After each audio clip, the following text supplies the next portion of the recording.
welcome to this conversation. Now, the big question is about period leave. Now, this came up obviously yesterday when Smriti Irani, who is the Minister for Women and Child Development, was asked on the floor of Parliament if the government is looking at framing a policy to give women who need that time off during their periods, period leave. Now, the minister responded on the floor and she said, and I quote, "Menstruation is not a handicap. It is a natural part of a woman's life journey. As women are opting more and more for economic opportunities, we should not propose issues where women are denied equal opportunity just because someone who doesn't menstruate has a particular point of view towards menstruation." In her written response, she also said a small portion of women and girls suffer from severe menstrual cramps and pains. Most of these can be managed with medication. That is the debate we're having right now on whether or not menstrual leave or period leave should be institutionalized, or should women manage it with medication, with tablets? Is this something that will actually come in the way of the idea of equality? That's the question we're asking. Our chat window is open to you,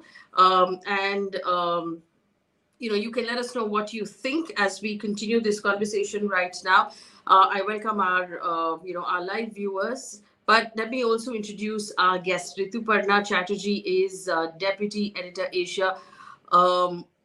Rituparna Chaterjee is a specialist, is Deputy Editor Asia at The Independent, and she has very strong points of view on this, and we're very glad to have her.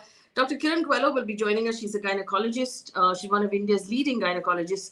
Renuka Kriplani is the executive editor at Autocar India.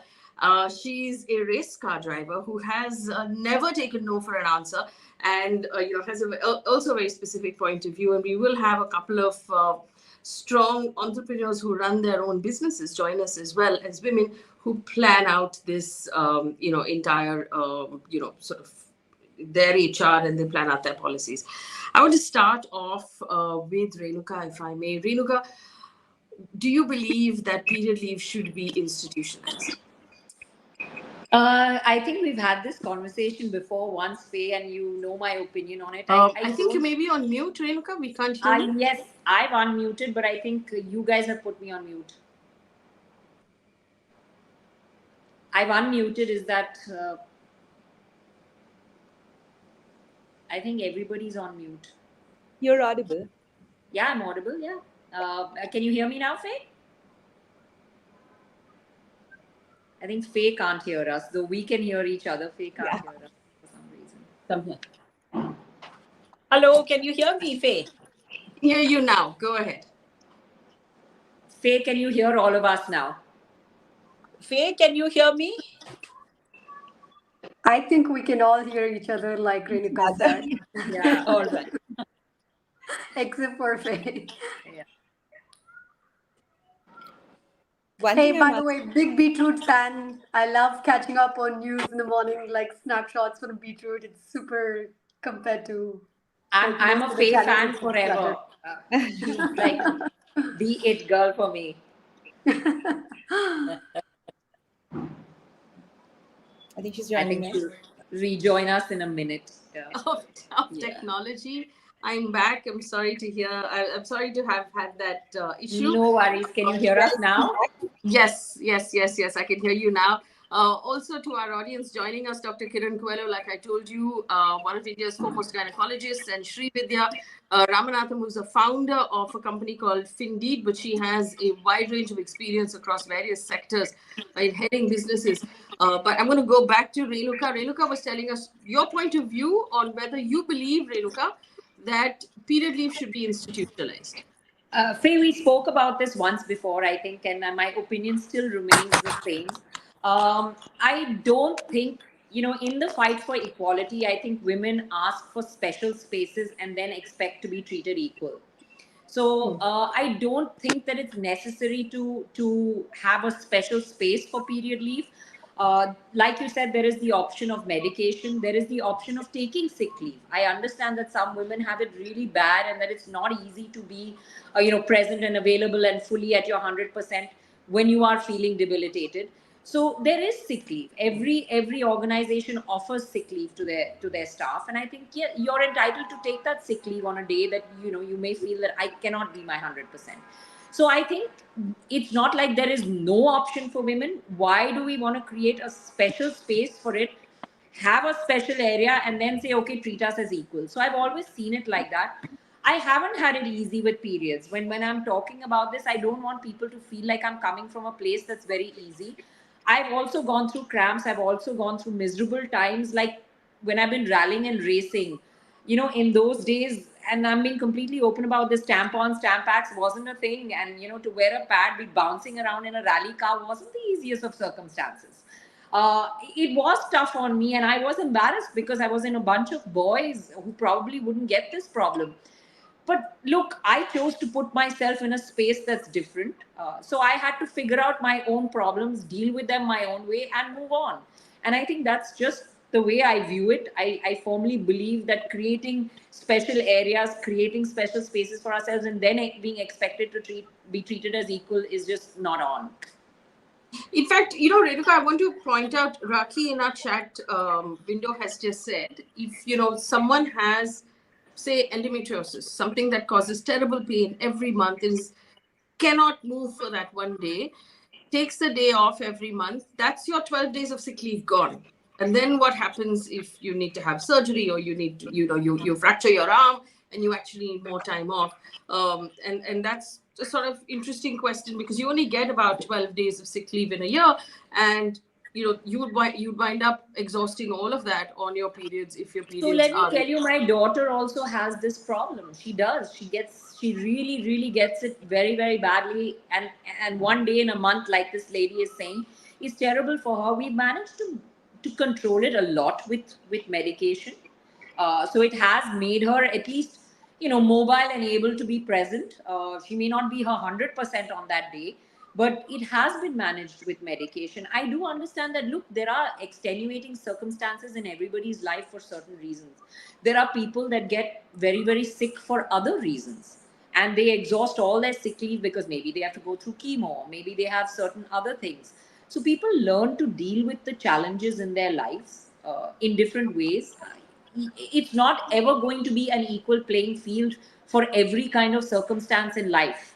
And that's something we've got to understand. So I'm sorry, but that is my opinion, and I'm not going to change it because I've been through life that way.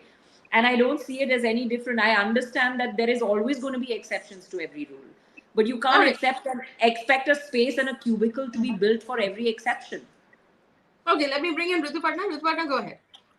Hi. So I really respect what you do, and it's always wonderful to hear women come together like this in a space and talk about their experience. I would like to respond to one point you made, that women can't expect to be treated as equal and then ask for certain privileges in certain space. A very fair point. To respond to that, from a spacesuit to anything, to any industry, there are modifications made keeping a gender in mind, because it's not about equality, it is about equity. When women start a race from a certain point, then you cannot place them on the same racetrack as men and say that this is, you're now in an equal race. It's never like that. In every industry, from auto industry to in everywhere, you see there has been modifications made according to needs of certain genders, according to needs of women in particular. I can only speak about when Miss Irani speaks about periods not being a handicap. I 100% agree. It is a very natural process. It's not a handicap. But I am somebody who suffers from PCOD and acute dysmenorrhea. I have for close to 3 decades now. And I can say that the symptoms can be, even though periods aren't, the symptoms can be for some. I feel what we are missing here in this whole, conversation online and offline is we are coming from a very, very urban privilege gaze. Periods are not intrinsic to women who work in offices alone. Periods are also for those women who are, sewage workers, garbage collectors. In Beer, we saw the story of horrifying story of sugarcane workers in Beer, Maharashtra last year, where it came forward that women are getting hysterectomies because they do not have the time or the resources to go through, periods in crop season. So it is not just about urban women working in blue collar jobs in offices.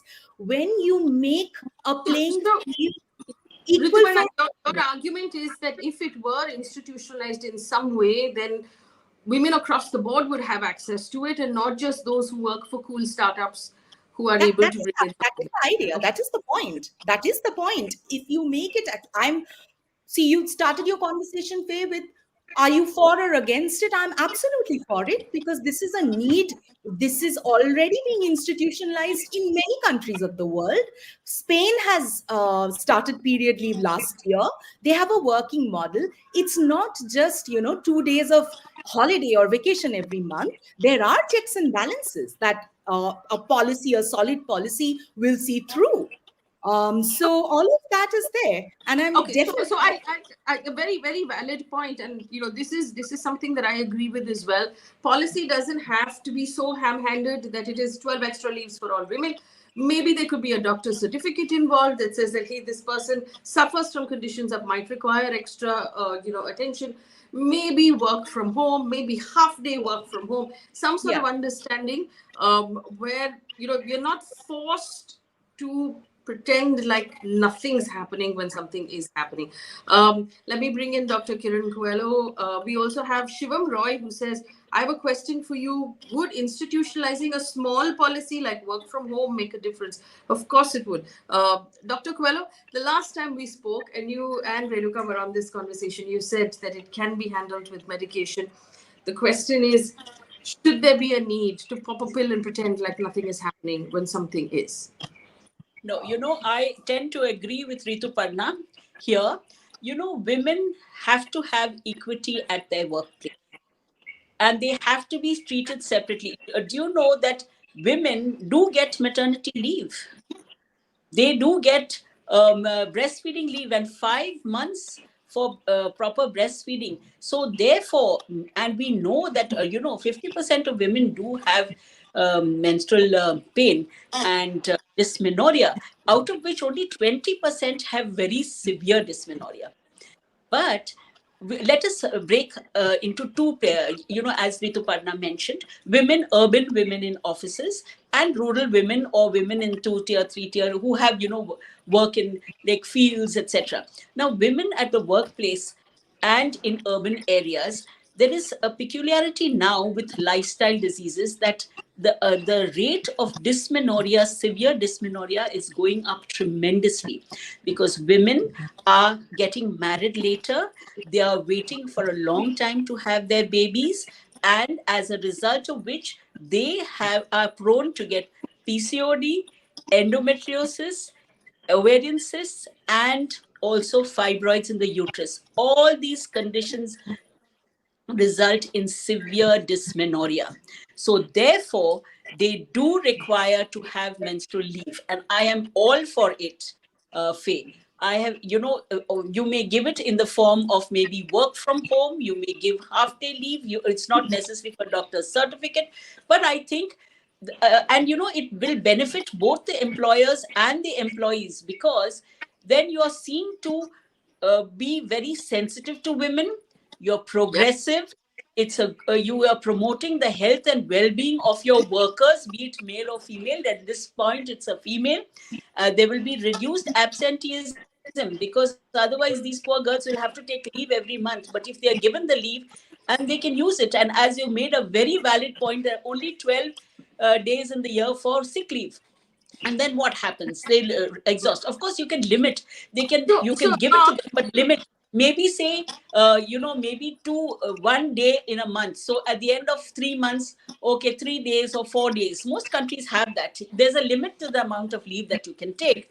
But I think they should be given. Coelho, there is a question from Amal who says, would constant medication also affect the body severely?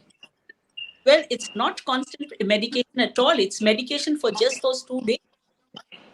So it's perfectly all right. What actually causes dysmenorrhea or painful period? If it is a spasmodic dysmenorrhea, then it's because of increased prostaglandins in the uterus. So giving an antiprostaglandin to alleviate the pain is perfectly all right. The problem with all the painkillers, etc., are if they are taken every day for a long period of time. But if you take it for a couple of days in the month, it's not going to harm you. In fact, it will only help you. Okay. So So I want I to bring have in a question, Faye. I have a question because she said it would reduce absenteeism. But I don't agree with that because the absenteeism is going to be there whether it's in the form of leave or whether the person takes off. So it's not going to reduce absenteeism in any way. Yes, if you allow them to work from home, that may Work be a from middle home. ground to find. That may be a middle ground to find to solve this problem. But I'm also asking, I think sometimes we sit in our ivory towers and we do all this. We all have staff at home. We all have our women that work at home with us. And when they don't turn up for 2 days or 1 day in a month, how upset everybody gets. So would you extend this to even all of them? Because then it would mean extending this to all women across the board. And that's a question I'd like to throw out to all the women out there that are saying that, okay, I'd be okay with my staff not coming for 2 extra days in a month. So let's do that. That is Yeah. the goal. That is the end That- goal. That it should be for every single person who needs it. That is the whole debate. I okay, agree with you, but when it concerns your schedule being thrown off, because and that my point I'm trying to make is today your boss is like you at home because his schedule gets thrown off or his line of work gets thrown off, and it's the same with you at home with your thing. So you have to view it in a holistic perspective, is what I'm trying to say. That would you be okay to hire someone who says, look, I want 2 extra day leave, 2 extra days off every month? So let me bring in Srividhya here. Srividhya, here's my question to you. As someone who runs a business, the argument here is that period leave in any form will put women at a disadvantage at the hiring level because a hiring manager looking at 2 options will pick the male option because it's less problematic. What is your response to that as someone who runs a business? Yeah. Faye, like I mentioned, right? I used to be to be honest, in Renuka's camp at one point in time, right? That I would say, hey, toughen up. All of us go through it, do it, right? But since then, my thought process has evolved considerably. Going back to like what Rituparna was saying and others are saying, there are genuine cases, and not just genuine, right? There's debilitating people, and it's not just about pain. Sometimes the loss of blood is also so severe that you're just too weak. And to directly answer Renuka's question and your question, I don't think it's that big a deal. It's just I mean, like supposing somebody suffers from migraine, right? There are other ways they would compensate. Even this, like she asked about house help. If there are people who are not able to come regularly, and if it's excessive, they themselves, sometimes come and compensate on a different day. That's just a blue collar worker, and think of then all the possibilities available to white collared workers to compensate for this. Yes, I have severe pain. I'm not able to work during the day. I can work extra hours later and compensate for it. There are other times I can compensate for it. So, like these work from home options, right? So, there are different solutions available. And asking this question saying, would the hiring manager discriminate? How is that any different from knowing that you're interviewing a woman who is pregnant who might go on maternity leave for 6 months? So, would you then not hire? If that is discriminatory, then this is too. I think I really do think that question is moot, actually. It is a very redundant question. And there are multiple ways that the woman can compensate for that lack, for that time that they have not been productive. So, like I mentioned, I think the first question to ask ourselves is, we're all jumping to solutions. This is like the classic, anybody who's been in building solutions thinks about it, right? First, ask if there is a problem. If we all acknowledge there is a problem, there are myriads of solutions to the problem, right? We're picking on one solution saying, hey, let's institutionalize menstrual leave. Maybe there are nuanced ways for different industries, different policies, right? And what different people can adopt. Like, obviously, a sugarcane worker cannot have a work from home, but a startup can, right? So, different solutions for different people, different places where they are. But let's first agree, do we all agree there's a problem? If there is, then we find ways. Yeah, that's a fair point. We need to agree if there is, if there is a problem. In fact, where Shaki has said on our chat window, bringing the rest of our panel in as well, she said basically many workplaces do not have clean bathrooms where one can change a pad or a towel. It could lead to infections. In cases like that, working from home is actually much easier to do. It's safer. Plus, I want to acknowledge really how most of our cities, the commute to and from work can be really, uncomfortable. And to have to do it while you are in severe pain can also be, you could perhaps be far more productive if you're able to hug a hot water bottle at home and you sit cross-legged and be able to do your work from your computer. But again, what does that then mean for those women who cannot do jobs? So I get, to your point, right? I get migraines exactly on the commute days because then the commute makes me so nauseous. I work from home on those days because I know I can pop a pill. I can, put whatever that I need to do from a pain relief perspective and work through the day, but I can't do the same thing at work. So that's exactly my point. Is like I agree with Srividhya that it's not, you can't institutionalize it and have one solution that fits all. I think what she said is correct, that you have to. The point is that it has to be recognized. As Dr. Coelho also said, that we get maternity leave. So we have to recognize that women's bodies are built differently to men, which I agree with. And the fact is that you have to be able to address it where there is a severe problem in someone's case. Yeah. So institutionalizing it for everyone and all and sundry is, and that was the question you had, is I don't think the solution. Yes, there are some people that need a specific solution and that can be addressed. Also, I want to this. Go ahead. Ritu, go ahead. Also, I feel that this whole discourse on women's pain also comes from, deep misogyny, like especially when men comment on it. Why are we even asking the question that should women not be hired? So basically, are you suggesting that you punish women for something that they have no control over instead of making the workplace an equitable place where they feel, the freedom to work properly? So I feel this and the reason why a lot of responses I get online when I talk about period leave, and I talk about period leave a lot, as Faye knows, is from men who have seen women push through pain all their lives as mothers, sisters, as female members in their family, without, all around them, they are seeing women work, clean, cook, take care of babies, take care of elders. So they think that this is invisible. Dysmenorrhea is invisible. So they've normalized women's pain.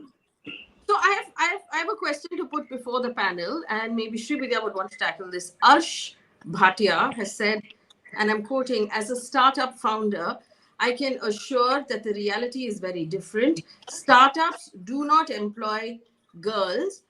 We just cannot afford in the initial stage of the company. I don't know what to say. I couldn't disagree more on this.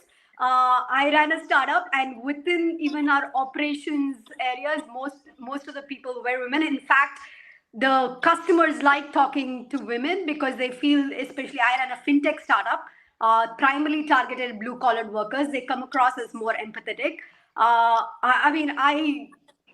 I don't even know where to begin, right? This is I feel this is like the classic excuse to say, I have a male shop because I don't think women can work. I mean, like, I have worked for 25 years, and if I can't discredit what he just said, I don't know who else can. Like, I have done so many 0 to 1 journees. No, I also agree with Srividhya. I agree with her because there are so many young kids that are working for startups these days that are boys. That are boys and are working from home because of different circumstances, location problems. So that, I'm really sorry, that's not an argument. You can choose to give a work from home day. And like you said, make it easier for the women. It's no reason not to hire a woman. If he's not hiring women for that reason, there's something wrong with his startup. Yeah. I think that's just an excuse that he's making. I mean, I know of a starter, I know of a sales representative who's sitting in Assam taking care of her parents, and she's done a stellar job outperforming everybody. So I don't even understand what the argument is. I think the employment should always be on the merit of the person and not the gender. I think we are missing the point altogether over here. Yeah. Gender And I doesn't think come in the way of a choice. COVID times proved to everyone that work from Yes. home is not a disadvantage. Yes. Yes, in certain industries you need people to be physically present, and I totally understand that, but it's possible. No, in In fact, fact, I just want to point out to Arsh Bhatia, research has shown that women workers are more efficient. They are able to regulate their time better because they manage time naturally better. They tend to be easier to manage, and organizations with a larger workforce participation, that is female, do better on the top line and the bottom line. So if you're not hiring, that's entirely up to you. It's your startup, but hey, some of us might be doing better than you when it I comes think to he should talk to the founder of Ola, which was a startup when he had all women factory. So there you go. yeah, yeah. I do want to ask Dr. Coelho this. Doc, you did say yeah. that PCOD and some of the painful conditions are now occurring more because women are choosing to have babies late, and women are, working more, and there are these lifestyle diseases. Could it also be, Dr. Coelho, that the women who are choosing to marry late, have babies late, and who are generally more vocal are actually talking about their pain more, while other women up till now have just suffered in silence? And that's why we think there's a larger instance? Not really. They've always suffered, and they've always taken leave on those days.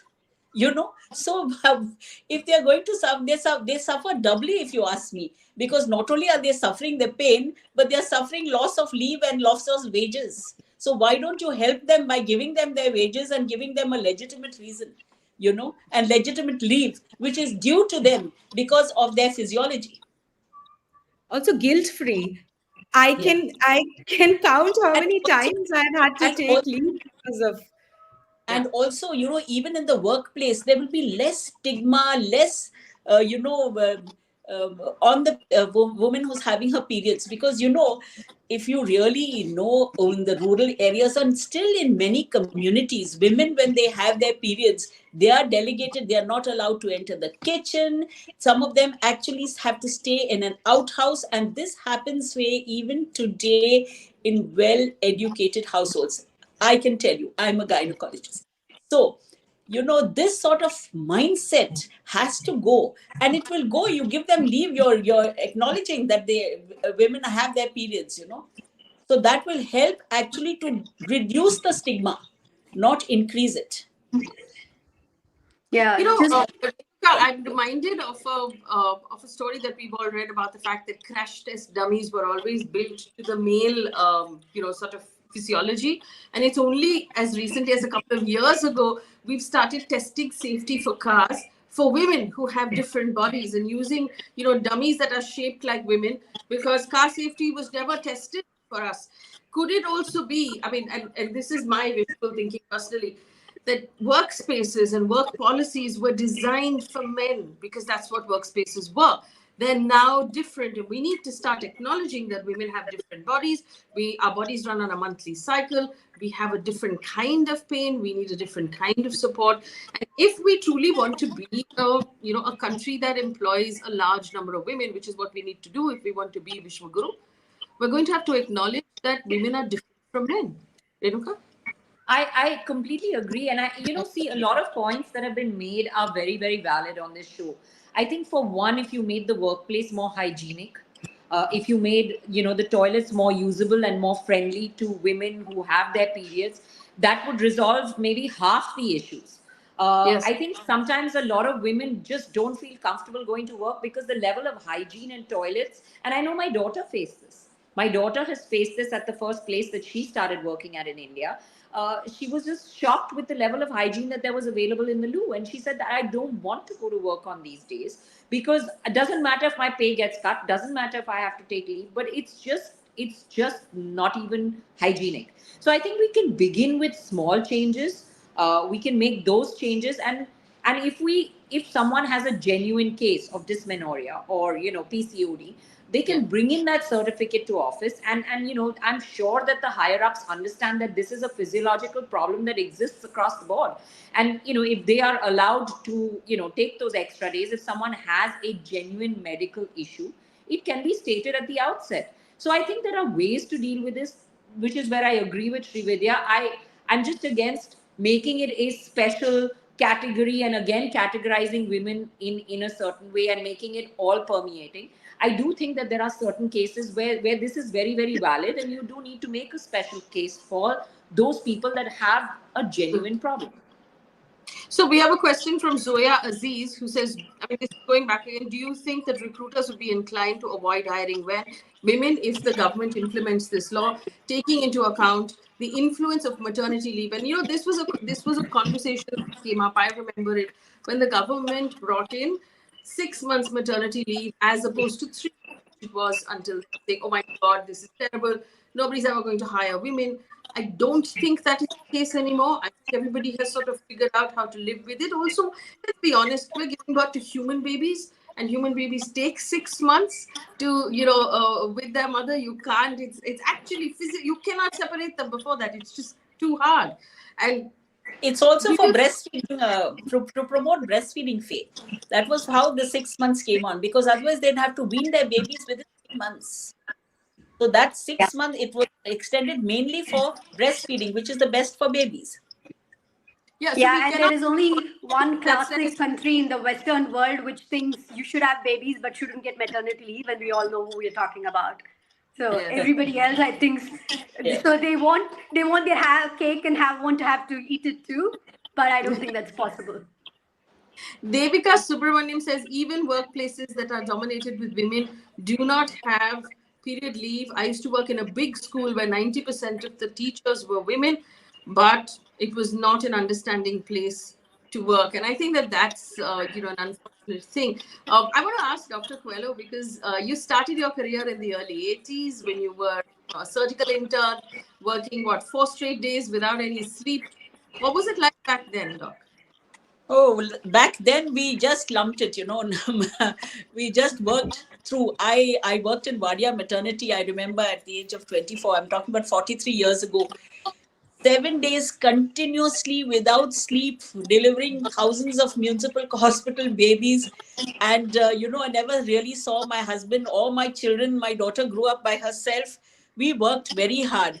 And fortunately, those days, and as you rightly said, it's now that, people complain more.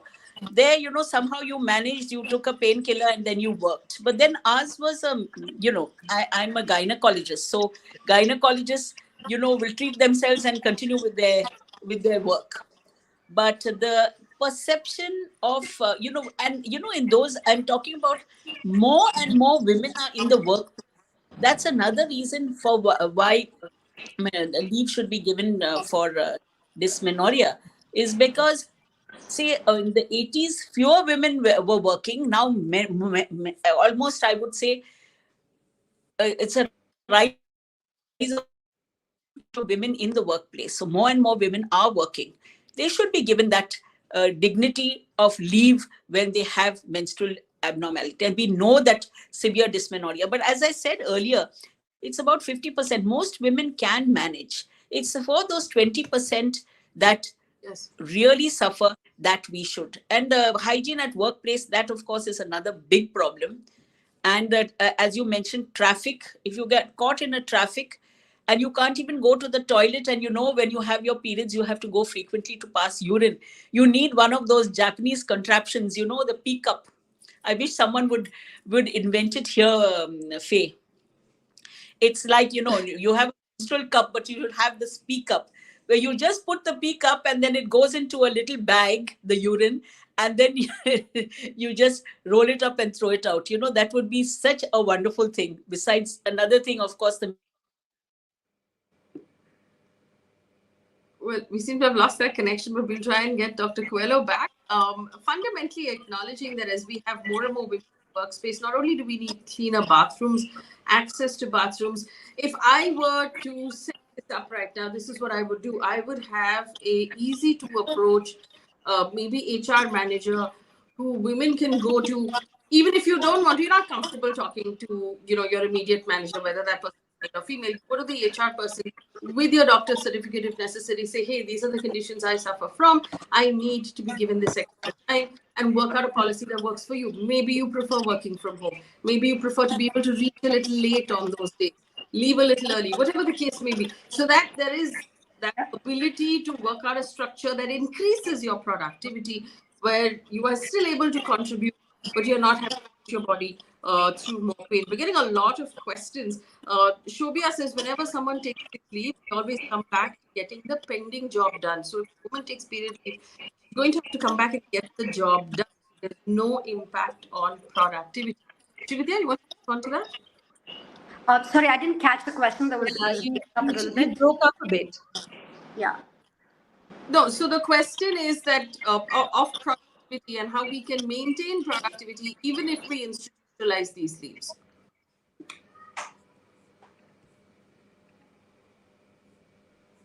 You're on mute. Yes, go ahead. Yeah, sorry. I was saying from a productivity perspective, I don't know if the other panelists have a different view. It's no different from what I'd mentioned before. It's suddenly if you fall sick, you're going to come back and catch up on your work, right? It's the same thing. If you have some other unexpected emergency and there's a backlog that happens, your manager knows. I mean, everybody has unexpected emergencies. In fact, this is maybe even more a little bit of planned emergency than unexpected. So there are multiple ways all of us have in today's day and age tools to cope with, come back and catch up on it. I don't think that really is a constraint. I don't know if I answered the question, but that's how I feel about it. Well, I want, the idea that menstruation is not a handicap. This was a comment from the minister, but in her written response, she has said that most cases can just be managed with medication, and so there's no need, and I want to also discuss the fact that we're sitting in urban India where we have access to great doctors who you can text on your phone and ask on WhatsApp, what can I take? I'm in a lot of pain. The doctor will tell you what to do. But what happens to the hundreds of thousands of women across our country who don't have access, to doctors like that, who don't have access to the medication? What are they going to do? And how will that problem be solved? Rituparna, do you want to tackle that? I know you've done a lot of work. I just, this reminds me of this story I saw on NDTV a few days ago where they said that Meftal has a lot of side effects. And I just instantly, my heart just sank because that's just 3 decades of having Meftal. That Meftal was our best friend, growing up through our menstruation days. So yes, the point that you make is absolutely right, that access is the main thing when we are talking about access to resources, access to just reproductive products, hygiene products. In many villages, when I speak to grassroots menstrual MHM, menstrual hygiene workers, they say that even the basic products like a cheap pad is not reached like many villages. And ASHA workers, who are one of the primary sources of such menstrual hygiene products, also have a tough time.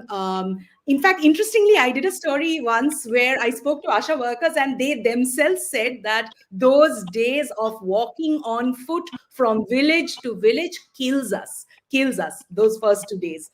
And these are the connectivity workers. They connect from, one India's remotest towns. If they are facing this, I can imagine what the others will be facing. By the way, just one point to add, right? This is a pet peeve of mine. This whole access to hygiene products, and we say urban women is not, but it's interesting if you walk into so many corporates who blow money on so many other things. You walk into the bathroom, you will find to get that sanitary pad in an emergency, you have to put a stupid 5 rupee coin. I don't know who goes where somebody finds a 5 rupee coin in today's day and age. It is so ridiculous that you have to drop that 5 rupee coin to get access to a pad. Right? Or it's airports. Just nuts. Airports. You don't get menstrual at airports.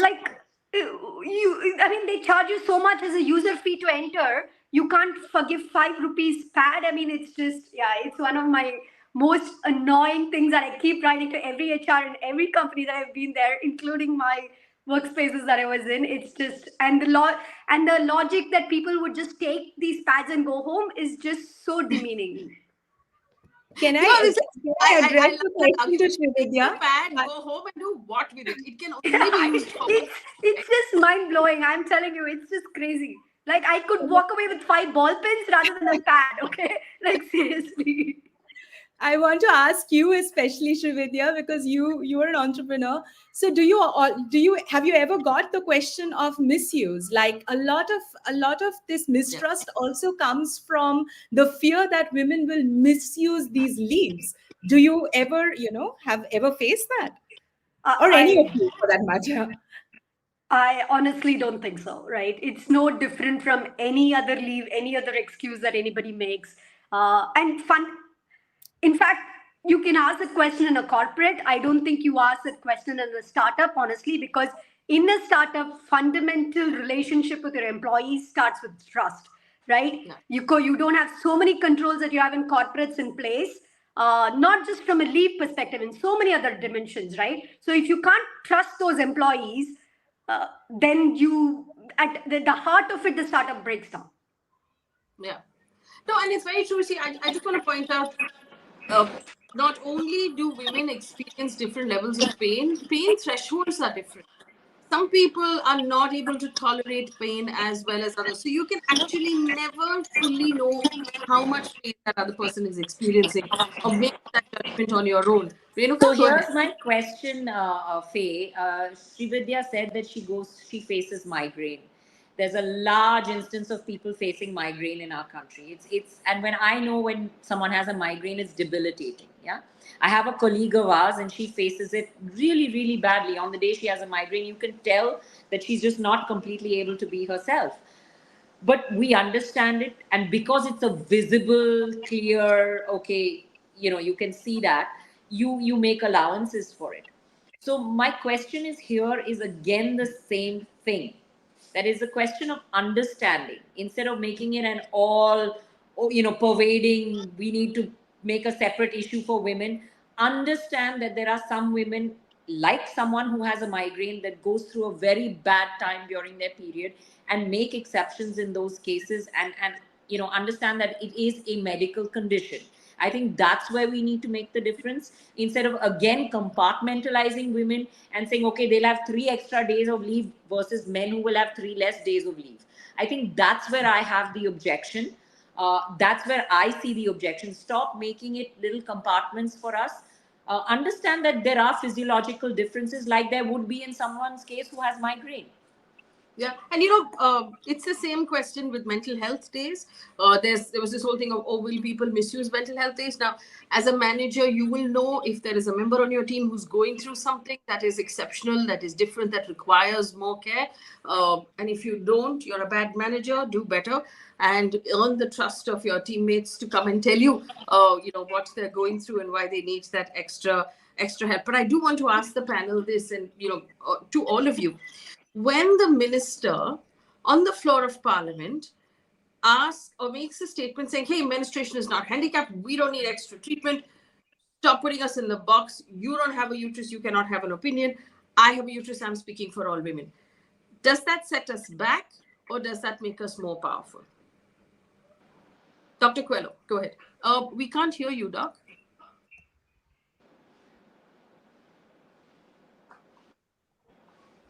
So my team's going to figure out why we can't hear Dr. Coelho, but let me take Rituparna in the meantime. Does that set us, make us more strong, or does it set us back? No, that doesn't. It doesn't make us strong. So it's not. I can say that my experience with acute dysmenorrhea. I've had that experience, but I know that many women don't. Like many menstruators don't, undergo pain. So it can't. One person's experience cannot sum up the experiences of everyone else. And I do understand what Renuka, the point Renuka is trying to make, that it cannot be like implemented for all. That is exactly how laws, where men work happens. It has to be like, it can't be implemented one rule fits all. But at the same time, one person can't speak for all, sure, but at the same time, when policy making happens, as I keep saying, for other aspects of women's law or policy is made for the weakest, not for the strongest. Once you make it covers with the intention that it encompasses all. So keeping that in mind, I feel that we have to find a middle ground and, sort of go forward accordingly. So Aditya asks, how can medical certificates suffice when a wide array of problems which women face, and these problems can differ from person to person?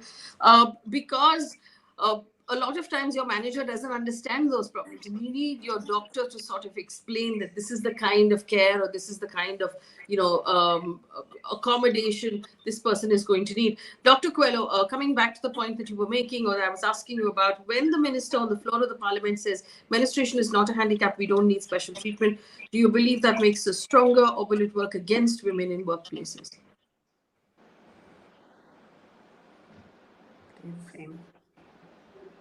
Oh, we still can't hear you. We unfortunately, Doc, we can't hear you. I'm so sorry. We should try and get this sorted out. Purnima says, I have the ability to choose work from home. Every body is different. And the next question that we have to ask also is about how we will make this available, like Rituparna said, to all of the women who are not in the staff, who are not in urban India, who are not, in companies that are trying to attract or retain a larger female working population. How do we make things better for them? Rituparna? Am I audible? Yes. Yes. So see this directly, and this is my favorite question of all, because this directly takes us to hiring and labor policies. Hire more women, hire more menstruators. When you have a floor manager who understands the experience, they will make the policy changes, and they will react with empathy, and they will react with a sort of lived experience that male managers, I'm sure there are wonderful male managers there who are still doing it, but lived experiences do matter. And this, I think, is one of the solutions going forward. If you have more people on the floor who have the experience, they will have, you'll have a better understanding of how policy making will work. I think here we also need to educate, and like she's saying, okay, hire more women, but we also need to educate the male force. Absolutely. Like a lot of women, because like you said, we've seen our mothers go through it. We've seen our whole home workers, come on every day, whether they got their period or not. We've seen women around us cope with it regardless of the situation. So in our minds, it's not such a huge problem.